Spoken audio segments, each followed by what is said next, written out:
If we say it's half empty, then they say we're typically pessimists. But I don't really believe that's true because, I mean, sometimes I'm an optimist, sometimes I'm maybe a pessimist. I don't know, I'm maybe a little fickle sometimes. Maybe I'm not always optimistic, maybe I'm not always pessimistic. So I don't know if it quite works that way, but as a Christian, as somebody who's saved, as we've already said, there's joy there, there's optimism, because Scripture reveals. Look at our first lesson, just real quick. Just open it up real quick, and you'll see that someone has brought Elisha a gift. A gift of what? 20 barley loaves? And there's a large group of people. So Elisha says, well, give it to the people to eat. And he says, well, there's not enough here to feed 100 people.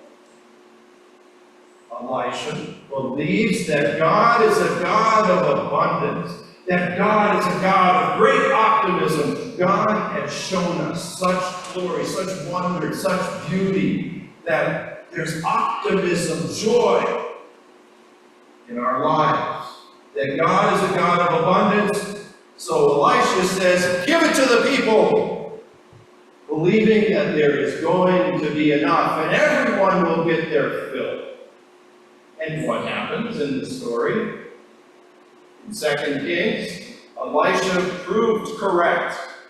As a great prophet of God, he has shown us that God is a God of plenty. God is a God of optimism. God is a God of abundance.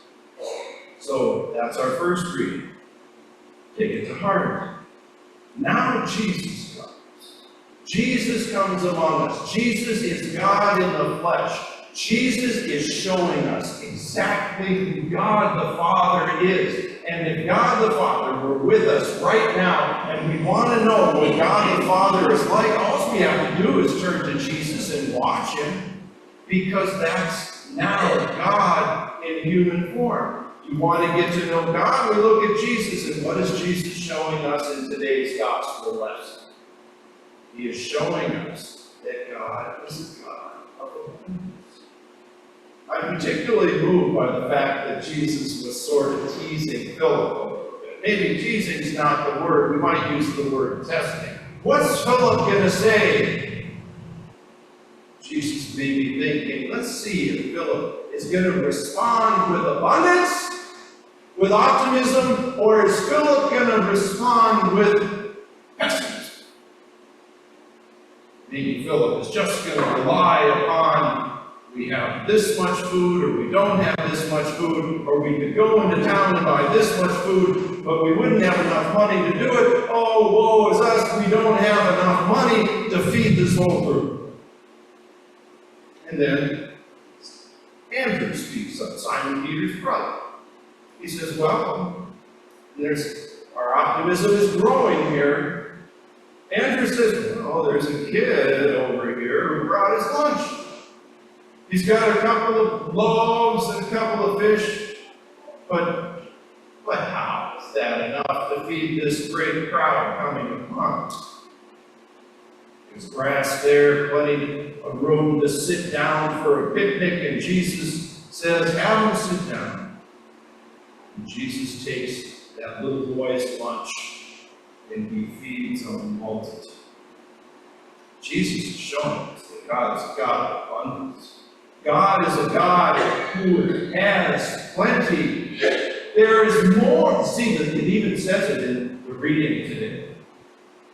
The first reading, Elisha makes it clear that with God, there is more than enough. Do you believe it? It's more.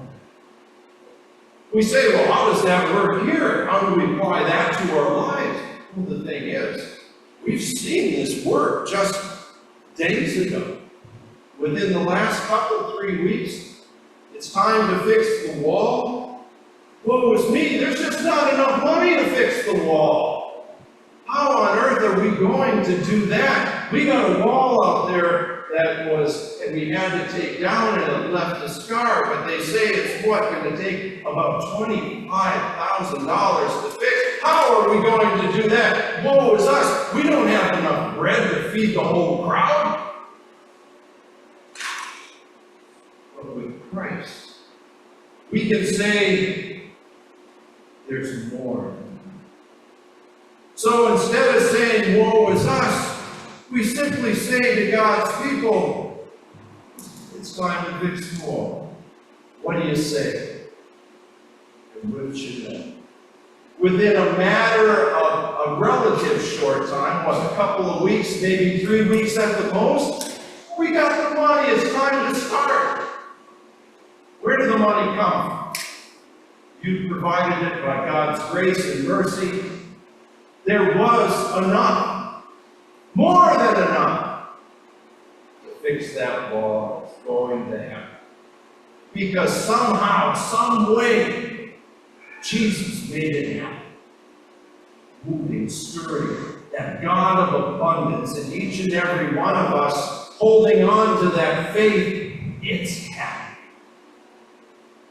God is a God of abundance. God is a God of grace, mercy. One of my favorite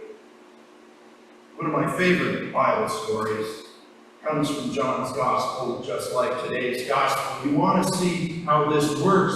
Mary, Jesus' mom, Blessed Virgin, Jesus and his mom and Jesus' disciples in the second chapter, according to St. John, they go to a wedding. They were invited to a wedding in Cana, a little town. All the townspeople are there. And it's just imagine you are supplying the town with all the reception food and drink. The problem is what happens if you run out of food or drink. In the Bible times, hospitality is one of the most important traits of communal behavior. Jesus' mom comes up to him and she says, hey, there are wine. That would have been a terrible slight for that host. Jesus says, well, maybe it's not my time. Mary, believing that Jesus is revealing a God of great abundance, goes to the stewards of the party and she just simply says, do what he tells you. So, Jesus, revealing God's grace and mercy and abundance, says to the stewards, fill those jars, and these are big 20 to 30 jars used for ceremonial washing. In the Jewish tradition, back when Jesus lived, it was a big deal. So the stewards filled 6 big stone jars that were 20 to 30 gallons big. And they poured water. And then after they do that, Jesus says, now draw some up and give it to the host. Probably the father of the bride, who was probably devastated because he believed the wine was gone and he would be totally humiliated if he tastes that wine. And it is the best wine ever produced on planet Earth, from the first moment to the last. The greatest wine ever. You think you've ever tasted good wine? That had to have been the best ever. You realize that if those jugs, those stone jugs were 30 gallons, Jesus turned 180 gallons of water into the best wine ever made. Jesus, in that moment, revealed God as a God of abundance.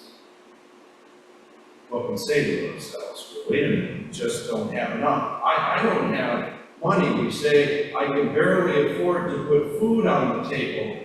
And you're talking about the offerings to make the tower and maybe the other repairs on the building. I just don't have money to give. Okay, yard sale, the rummage sale that just finished yesterday. We raised approximately for the youth $6,500, but it'll be more than that because there are some higher end items to sell on eBay. So theoretically, it could easily get up to at least $8,000, perhaps $9,000, all raised from stuff people gave away. That didn't cost anybody anything. And look at it. As the months before the rummage sale started, people started to bring things in. That room, that big classroom, was just full. You couldn't even open the door without running into stuff, and you had to push things away from the door. It was so confusing and so much stuff. How on earth are we ever going to go through it, organize it? But what happened? Many volunteers came. Didn't cost them a dime. They came and dedicated their time and their talent. Many people, for many hours and days, went through it all, and they say this was the most largest rummage sale of stuff we've ever had, and the most organized, and it just happened. I was watching people come and go, and as each day passed, it became more and more organized. It was a miracle, like turning water into wine. And it didn't cost anyone anything to come and do that, but the result was $6,500 for our youth. So now they can finally get their fence and their equipment, picnic tables, out in the courtyard. And it came from, well, a miracle. It didn't cost anybody anything. God is a God of abundance. If we think we don't have, but we do. The currency we bring, if we have no money currency, we've got time and effort, ability to dedicate to God. Look at the wall in the pastor's office, built with what? The time and talent of members of this congregation. Look at the wall that separates the fellowship hall from the hunger center. It looks professional and nice. Did we spend tons of money on that? No. People came in and dedicated their time and talent to make it happen. Look at the bookshelves in the pastor's office that were produced, made by a man of great skill in woodworking. And now, that was years ago, and now it's the focal point of that office, in addition to that stained glass window that my mom dedicated when I was ordained. All of this stuff didn't cost us anything. Even the window, the safety window in my office, was put in by time and talent. We paid for the glass, but I wouldn't know the first thing about putting it in. But it happened. Somebody came in with the skill and the time to do it and gave that as an offering to God. And look at all of the wonderful things that are happening. These are miracles. These are reflections of God's grace and mercy working in our lives here and now, showing us that we serve and worship a God of abundance, and we watch as that God of abundance works through each and every one of us. And wonderful things happen. Now, we could say we live in a building here that we use for outreach and ministry. We could say that it's only a matter of time before the heating system under the floor that's no longer functions. And there's no way we can dig up the floor and replace it. Which means in time, maybe it'll be 10 years from now, maybe it'll be 20 years from now, maybe 30, 40, or 50, but a day will come when that will have to be replaced, and we say, oh, it's terrible, what are we going to do? What are we going to do? We're going to trust God is what we're going to do. Who's ever here at that particular time, they're going to believe in the abundance of God, and those people then will watch as air conditioning and heat are put in this room. And yes, it may cost 10 barley loaves and 2 fish, but it is going to happen. Just like all the other stuff in here, we say, how can we do it? It's impossible. We don't have the resources. But because we will watch as miracles happen in our individual lives as we trust in God's grace and abundance, and in our communal lives as we watch as great things happen among us by God's grace, working through each and every one of us. It's a glorious thing to watch, and I don't know about you, but I believe it's true, that it encourages our faith and blesses each one of us, to strengthen us in God's grace and love.